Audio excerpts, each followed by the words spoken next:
Howdy from Texas. How are you guys? Good, I hope. Sorry my last reading got cut off. I don't know what happened. I used too much memory on my phone or some nonsensical stuff like this. So, whatever. Anyway, I think the message got pretty much clearly communicated to you, which was that you need to drop any burdens or anything heavy. Try to move through life a little lighter, okay? So today I'm inspired to do past life readings. These past life cards, I think they're really cool. I'm in my aunt's caftan, I think they call it, or I just call it a moo, but she's my late aunt when she passed away, and when she passed away, we all went to her house and got different things. And so she would literally go get these things, these movers, and she'd have them tailored to her body at the tailor, her nightwear. Very funny to me because, like, I don't even know if I wear pajamas. I usually throw on, like, t-shirts. But she had her nightgowns tailored. So I'm wearing this in honor of Aunt Dixie because I just think that's, like, the old school women were very glamorous around the house. Like, she still had to look good, for her husband in her nightgown. But I wear it because it's comfortable. She's a little bit bigger than me, so it's a little big. And I have different sizes of them. I have like 4 or 5 of them. But they're so okay. And I kind of get why she liked them, you know what I'm saying? It's still hard for me to sleep in them, though, because I feel like I'm in a tent. And it's just weird. I don't know. But anyways, that's my aunt. So she's probably coming in today, Dixie. Dixie Lou. Dixie Lou. Yeah, she's quite the interesting person. She went from being like a wild banshee, drinking wine, sleeping around. She's married, I believe, 3 times. Yeah, 3 times. And then she just found Jesus one day, and she got super religious, like crazy, like one of those like fanatical religious people. But anyways, I always connected with her for some reason. So like even though she knew I was naughty, I think we were very similar in a lot of ways. But anyways, okay, so in your past life, you were possibly an explorer, the person that you're thinking about, okay? You're an explorer. Maybe you were in maritime. This person could have been a pirate. Might have maybe been a pirate and kidnapped you, or you could have been the pirate and kidnapped them. They were a fisherman, and they liked to travel the ocean, or maybe you did a lot of ocean traveling in your past life, okay? And so this would have been during like the pre-Columbian America times. So this would have been before America was supposedly, allegedly, discovered by Columbia. I mean, Columbus. Sorry. Columbus. Yeah, allegedly. But anyways, that time frame when supposedly America, or this side, the Western world, had not been discovered in history. And, okay, so one of the lessons in that past life was that for you to really believe that you had the gift of prophecy. And I think in this life, you're really supposed to embrace that, because in that life, you never really truly embraced your prophetic gifts. And the people around you, maybe this pirate, or maybe if you were a pirate, no one took your spiritual gifts seriously. Okay, which makes you kind of timid and a little bit scared to share certain gifts or to say certain things, because you're like, these people are gonna think I'm weird. Like in my past life, it didn't work out for me. Like maybe something tragic. Let's see. Okay. And maybe you're a grandchild, so like maybe your grandparents didn't respect your gifts. Maybe they try to shut you down. Maybe you were not raised by your parents in your past life. So maybe in this life, you never really felt truly connected to your parents because you were actually raised by your grandparents in a past life. So really your grandparents were more parent-like to you. Yeah, but you were deceived and betrayed in love. So I think maybe that was part of it, because in that lifetime, you were in love. You were deceived, and then you thought, and just because that one love deception thing, you negated all your gifts of prophecy. You're like, well, if I can't, have known that I was going to get this sort of betrayal in this lifetime in love, then I have no spiritual gifts, and you just negated everything. But the whole point of that betrayal was to actually help you to grow as a person and help you spiritually. So there's, and this is the thing, people are so funny when they'll be like, oh, you're a psychic, well, what's the lottery numbers? Well, psychics don't get to pick and choose or whatever. People that have prophetic dreams and stuff, even the Bible says in the end days, people will dream dreams, they will see visions, blah, blah, blah, blah. But we don't get to pick what God shows us, right? Like, God's going to show us what God's going to show us. And some things in our lives, he's not going to show us because it would alter our whole plan of what we came here to learn.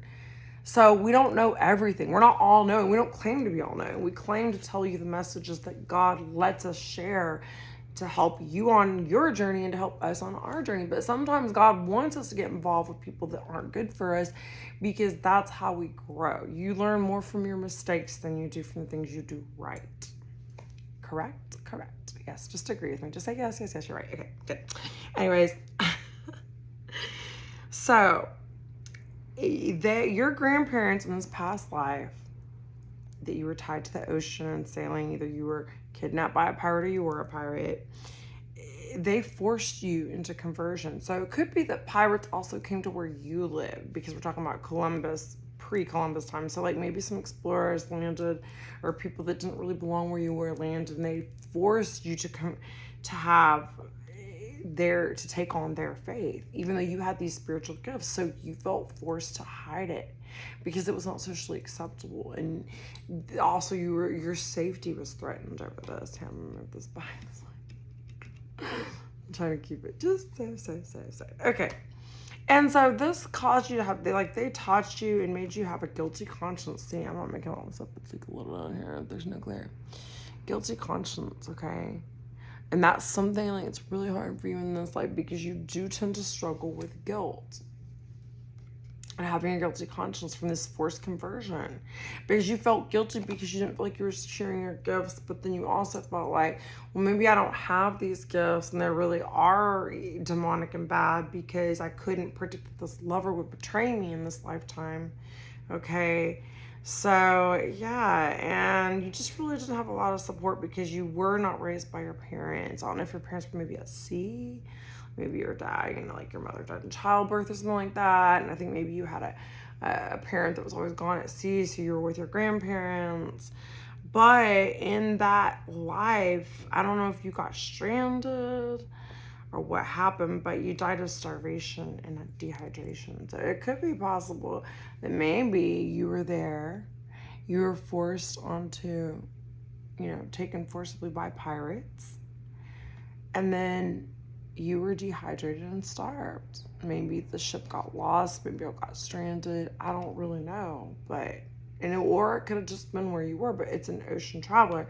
Explorer, so maybe you guys ended up in a spot where there was no food. And but the biggest trauma was guilt and having a guilty consciousness in that life, feeling guilty about the spiritual gifts God gave you, feeling guilty about converting to a religion you didn't really believe in, but you were forced upon, it was forced upon you.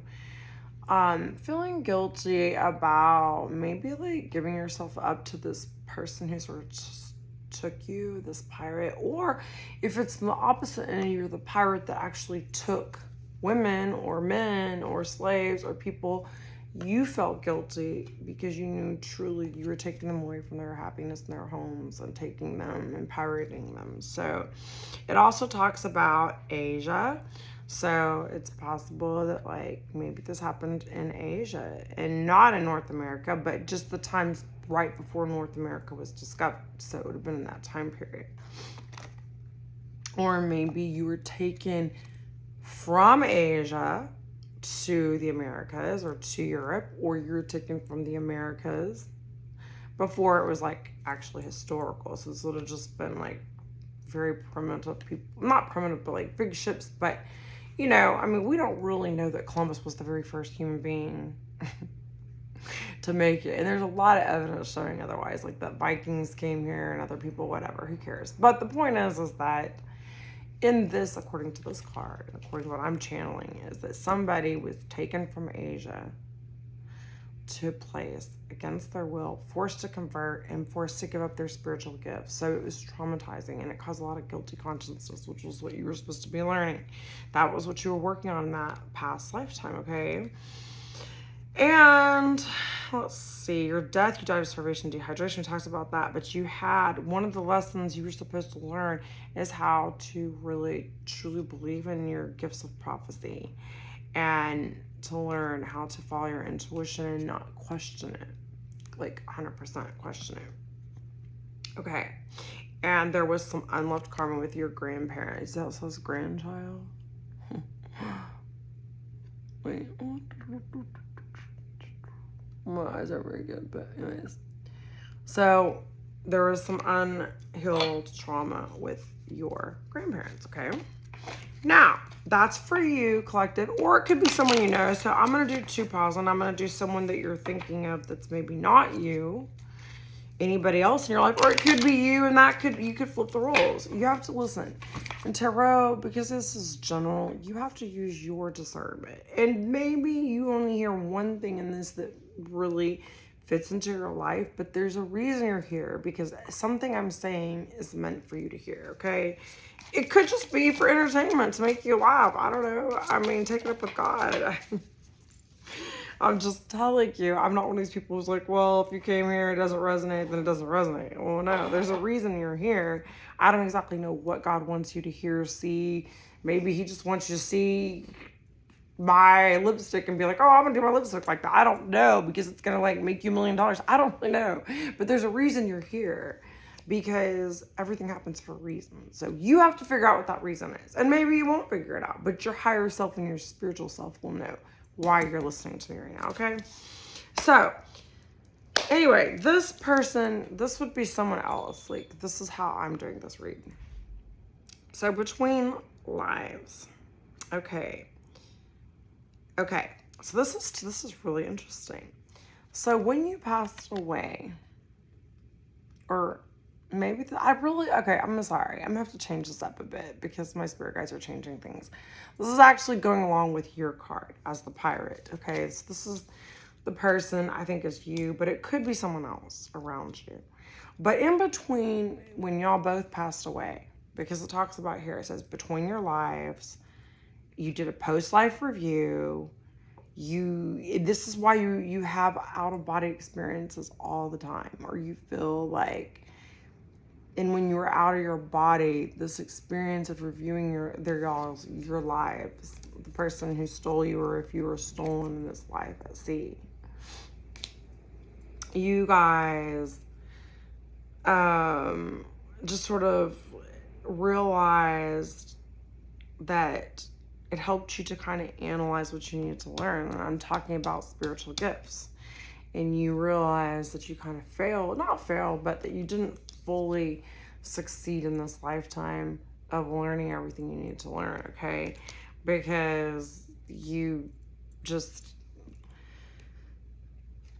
in your past life review, it made you want to come back and go and try again, okay? So I think it's like, in this life, it's saying on here, you were an adult female.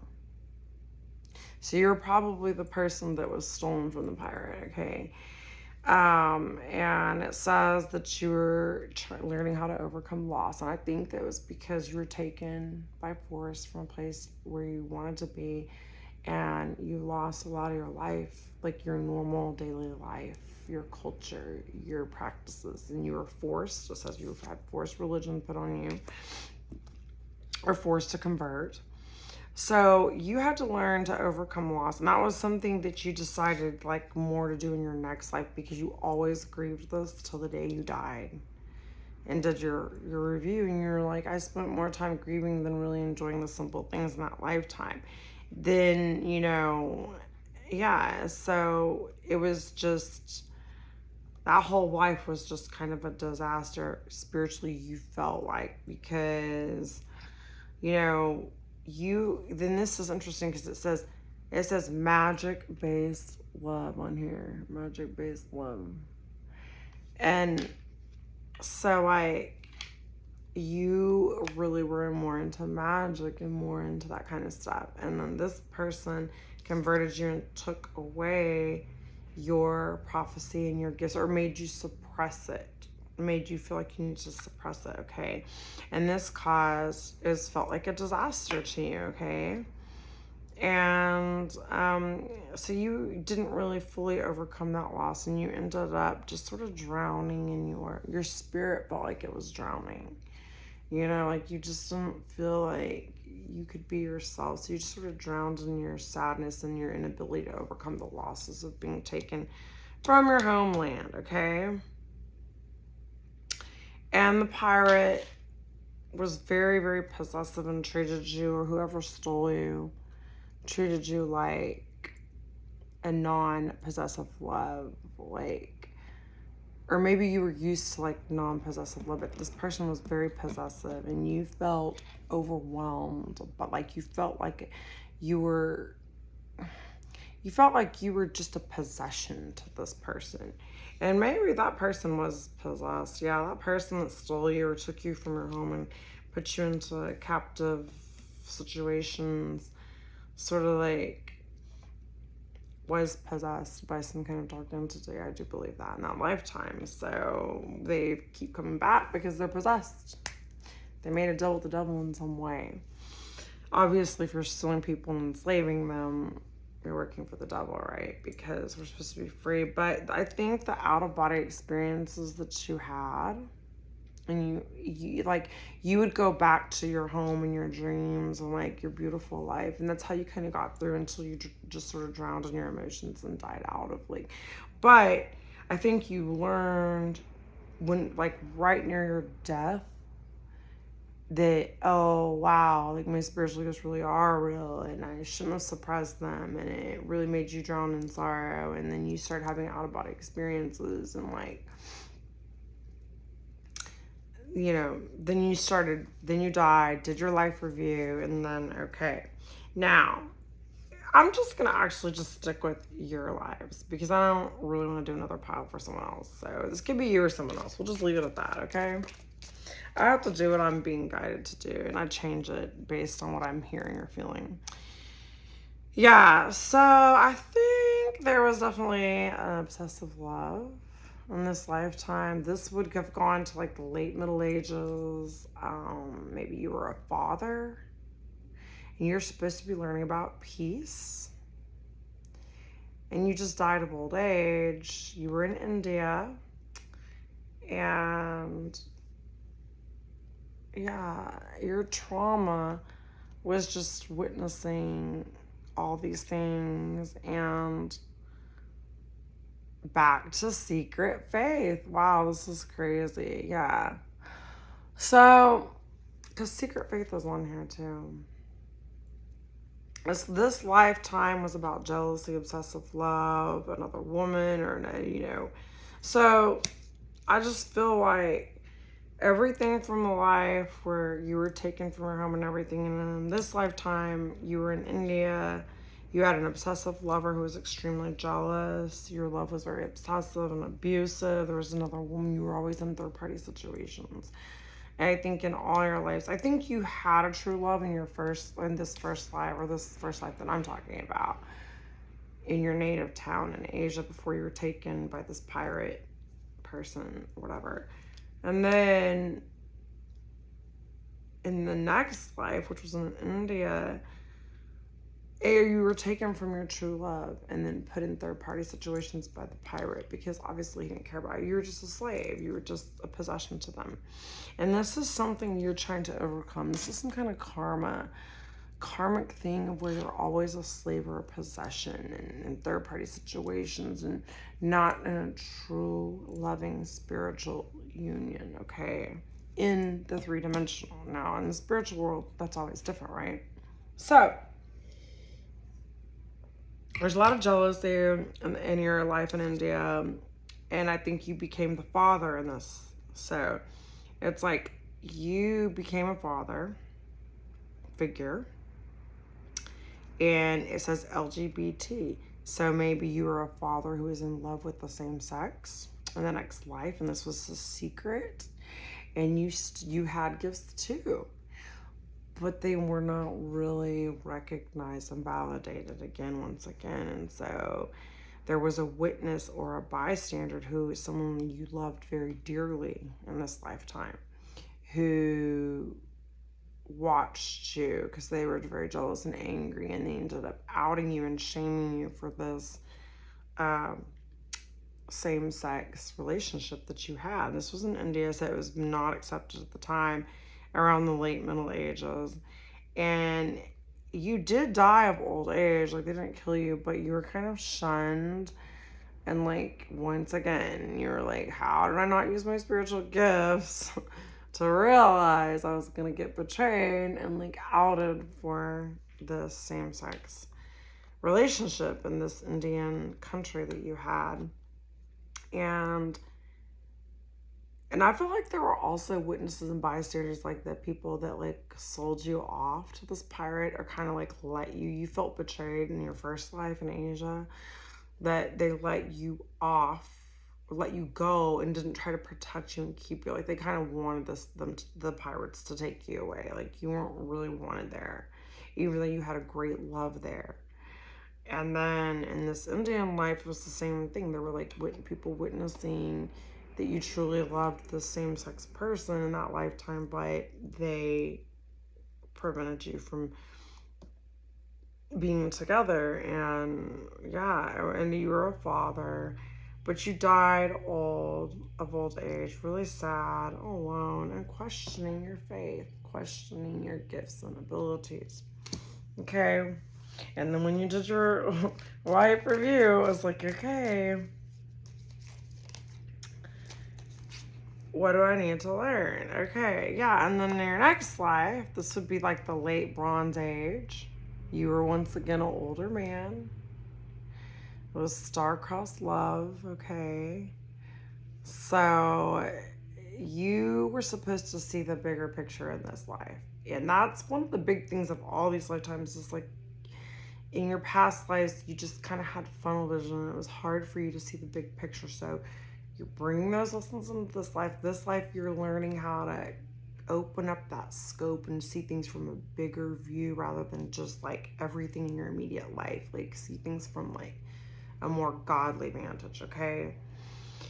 So yeah, you were the primal or aboriginal, maybe in Australia. There was physical or sexual abuse, so that's the trauma you went through. And there was a lot of war. You actually ended up dying in war after being sexually abused and traumatized as a child. There was someone you loved that it was just like you weren't allowed in the tribe to be with. It was some kind of star-crossed love, kind of like Romeo and Juliet type stuff. And yeah, it was just, you had to learn about death from war, and that's how you ended up dying. So maybe you don't like war a lot in this lifetime, or maybe war gets you nervous or stressed out because you did die in a past life from war. And yeah, you just had a lot of physical and sexual abuse, and this trauma's continued from being taken into slavery, being forced into a different religion, being dealing with third-party situations, obsessive lovers who are abusive, a lot of jealousy, because jealousy is in here. So people were very jealous of you, partially why they sold you off, and they continue to sell you off. But it says on here, so in this life, it was like you were a helpless maiden. You felt like a fool. There was a lot of destruction. Someone destroyed you and sabotaged you, okay? And so it was just you've had a lot of trauma in your life, and you're learning how to overcome these, like, this destruction and these big bombs that go off in all your past lives and in this life, okay? And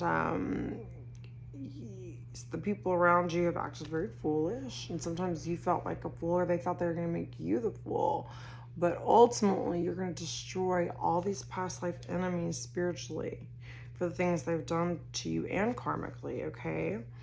And they're actually, although they tried to sabotage you, saboteur, they're actually going to be sabotaging themselves, okay? Because these people followed you through lifetimes trying to enslave you, trying to betray you, trying to sell you because they thought that you, I feel like you were really beautiful in your past lives, or you were very just unique. You had some unique features or whatever it was. Even when you were a man, like, and you were involved with that same-sex relationship, you were like a very attractive, unique man. And so men who were homosexual were really attracted to you because you didn't look like the average person. I feel like you kind of stood out in a lot of your lifetimes, okay?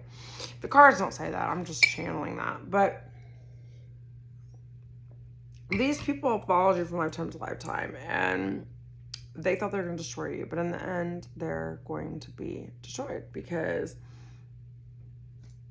they made you feel helpless, helpless, like a helpless maiden. You don't have to necessarily have been a helpless maiden, but I think you were in your past lives, and in this life, you're learning to stand on your own. You're learning to not be helpless. You're learning to stand up for yourself, for your rights, your beliefs, to say, I'm going to not have people force their conversion religion on me. I'm going to use my spiritual gifts. I mean, you're having probably out-of-body experiences, and in your life review, maybe you can astral project, or people astral project to you. But you're learning how to overcome obsessive lovers, jealousy, how to not allow these jealous people to destroy you, but to allow them to self-destruct. How not to allow these people to sabotage you, but to allow them to sabotage themselves. So you're mirroring back to people in this lifetime things you weren't spiritually strong enough in these past lives to do, okay? And so you're not going to be a fool or helpless maiden anymore, okay? You're overcoming physical and sexual abuse. It's a big ongoing theme in your past lives. Whether it was like you were abused, you were denied, maybe some of you were like eunuchs, and I don't know, like you weren't allowed to have sex because of that, or you were a nun, or there's all kinds of different lifetimes that you could have had. But sexual issues were issues, okay? You were abused, you were taken advantage of. People that you wanted to have sex with, you couldn't. The people that you didn't want to force themselves on you, kind of thing.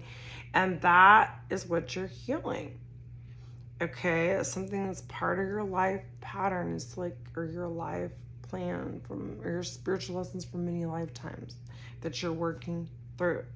You're learning how to get out of these star-crossed relationships and find the real, true relationship for you, not something where it's like, well, we crossed paths, but it wasn't meant to be. Like, you're actually trying to find the real, true meant to be and keep it and preserve it and make it work.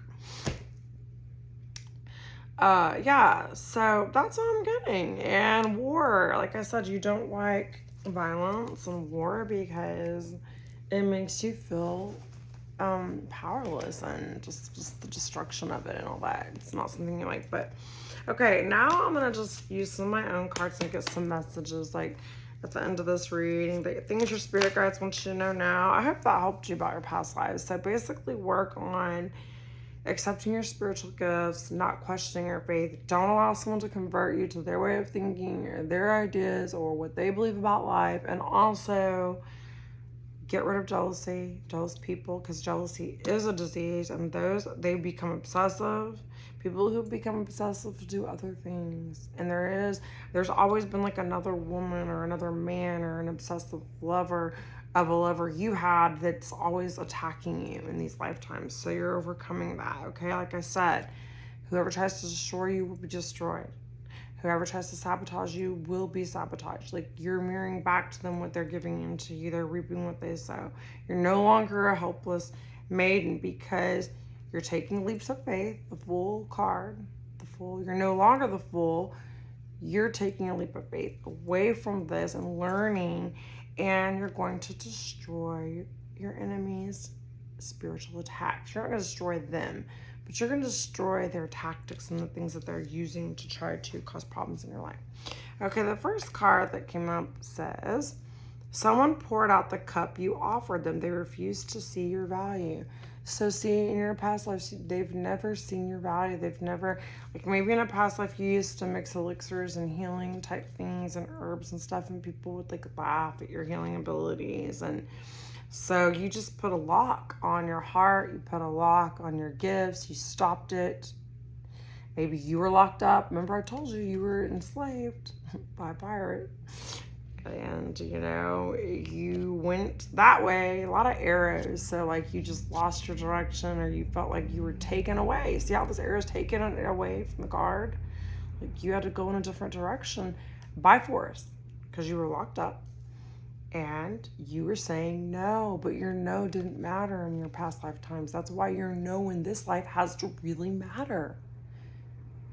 Let me say that again. Your no in this life has to really matter. You're putting an end to this. You're locking this up. You're putting all of these things, you're unpacking it, you're dealing with it, you're healing the trauma from these past lives, and you're locking it up and getting rid of it because you're ready to grow. Wednesday might be significant to you in some way. Maybe this happened on a Wednesday. I don't even know if you had Wednesdays back in these days. Whatever. Maybe you have a dream on a Wednesday. Maybe you were born on a Wednesday. I don't know. But someone in your life poured out the cup you offered them. They refused to see your value. So even if you tried to like help people spiritually or do whatever, people just refuse to see your value and hear you and believe in your spiritual gifts, okay? This is getting long, so I'm just going to do a few cards. But that's something you need to do. Let your no be your no in this lifetime.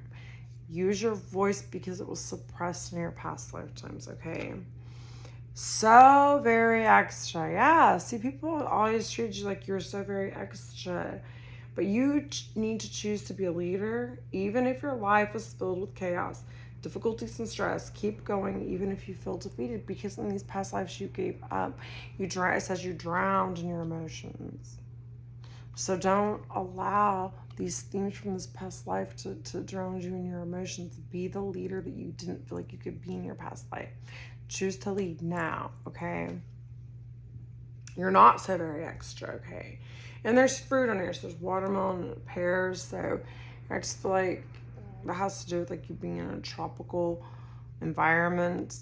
You know, maybe you were taken away and introduced to foods you weren't used to.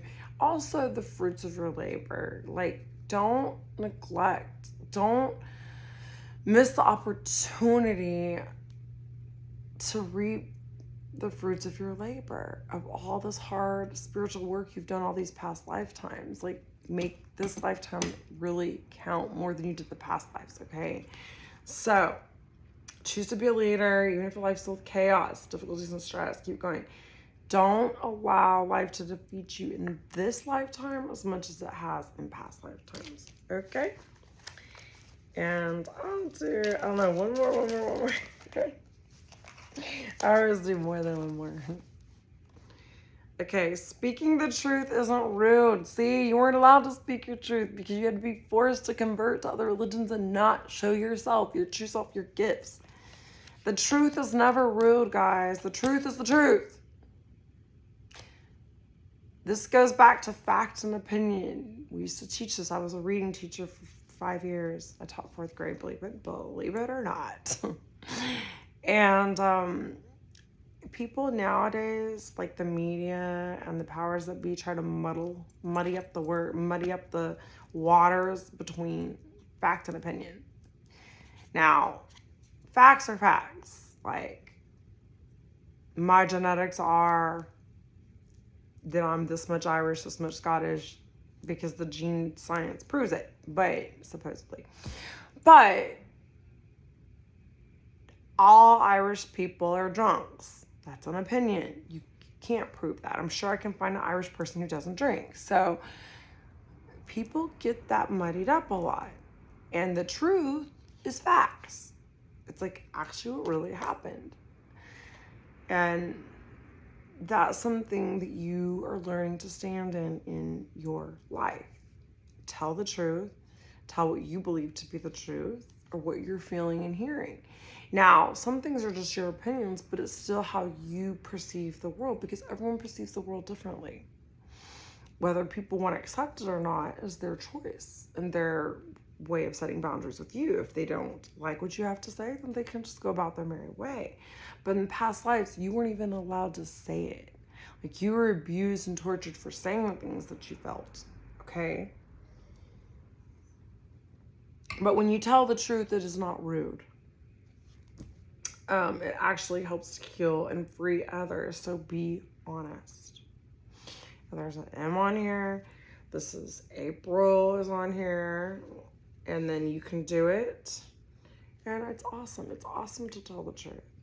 And it makes me think of mom. Like maybe you've had to tell the truth to your mom. Maybe as a mom, some of the things you've had to say are really hard. Or a dad. Because you can always reverse the roles in my reading. If you're a man, it would be dad, right? But I'm drawn to mom because I'm a mom. So basically, it's the other parent's role would be like a dad. You know, you can't always be friends with your kids. Sometimes you have to speak the truth, even though they think it's very rude and harsh, because that's going to help them grow. It's not going to help them grow to keep them in disillusion and to just keep sweeping things under the carpet and not dealing with it and not speaking your truth and holding people accountable, right? I always talk about that. So this is something you didn't always do in your past life because you were taught in your past life it's rude to tell the truth. When actually, in actuality, it sets people free. It actually heals them. The first thing you do in AA is say what? I am an alcoholic. When for many years you're probably like, I'm not an alcoholic. Those people go to meetings and whatever it is. I mean, I'm just saying the 12-step program, the first thing you have to do is admit you have a problem, which is truth. The moment of truth, because living in denial is not working for you. A lot of people are still living in denial. It's not working for them, but they refuse. They just want to brush it under the carpet. And they don't want to deal with telling the truth. The truth might make you angry in the beginning. It might be really hard. It might be stressful. It might be scary. It might be a lot of things. It may make you uncomfortable. But my therapist told me the basis of all mental illness is an inability to withstand and handle discomfort. Let me repeat that. The basis of all mental illness is the inability to withstand, handle, and deal with discomfort. So I say that to say sometimes the truth is not comfortable. Sometimes we don't want to admit the truth, but when we do, it's very freeing, because the first step to walking into your truth, the truth of your spiritual gifts, the truth of who you love, the truth of what, you know, if you love the same sex, then you should be with the same sex, but you need to be honest about it. And I meant to clarify that in my last reading, because I was talking about how like maybe someone involved around you is involved with the same sex, but they're keeping it a secret. I have no issues with people doing what they want to do, but we need to be honest about it, because being hypocritical, it's like a just something that festers and eats at your soul, because if you're not being your true authentic self, you're repressing and suppressing things that are going to come out in other ways as like addictions or things that aren't healthy for us, right? So free others, free yourself, free others, heal, guys. And maybe something significant could happen in April. But you can do it, you can heal. And I think a lot of you have mother wounds. So like there's some mother wounds going on. There were a lot of mother wounds. I feel like maybe the mother was the one who betrayed you and sold you off to the pirate, or for money maybe, or something like that in these past lives, and this mother continues to betray you even in this life. And these are really deep-seated wounds from many lifetimes, because this person is karmic. These people are karmic, that abused you and didn't allow your spiritual gifts to actually come forward. So it's up to you to heal it. It's up to you to work on it. This is just all for entertainment purposes only. This is what I'm getting. I really like these past life cards because, like I said, recently, if y'all watch my other videos, if this is your first video, I don't know what to tell you, but I recently went to the Mayan pyramids down in Tulum, and I've been there a couple times, like 2 times now, and I really feel a connection there. So, you know, it's just important that you work through these things from your past, and you realize that we're traumatized in so many different ways, and we can either ignore it or we can face the truths about ourselves and heal. So the choice is yours. I love you guys. I'll have a great day. I don't know what you'll think about my past life thing, but I think it's fun. I actually did a past life regression with this hypnotist and it was cray cray. And then my son wanted to do it and I was like, no, don't do it, don't do it, don't do it. Because it like really freaked me out for a long time because the stuff that came up was so weird. Like things I'd always struggled with in life and I realized it from that past life. So, regression thing. And it was intense. And then when my son did it, it freaked him out. And I said, see, I told you it's going to freak you out. He's like, I'm not going to get freaked out. I don't care. Oh, I was like, and then he did it and he was kind of freaked out. So it's kind of weird going back into past lives, but most spiritual people that are really connected believe that like a lot of your phobias, fears, and issues where you get stuck, like third-party situations, karmics and all that stems from past life situations that you keep coming back and repeating until you take that leap of faith and heal from it, the trauma, okay, and overcome it. Because remember, God has not given us a spirit of fear, but of power, love, and a sound mind, right? All right, I love you guys. I'll talk to you later. I hope you like that past life reading.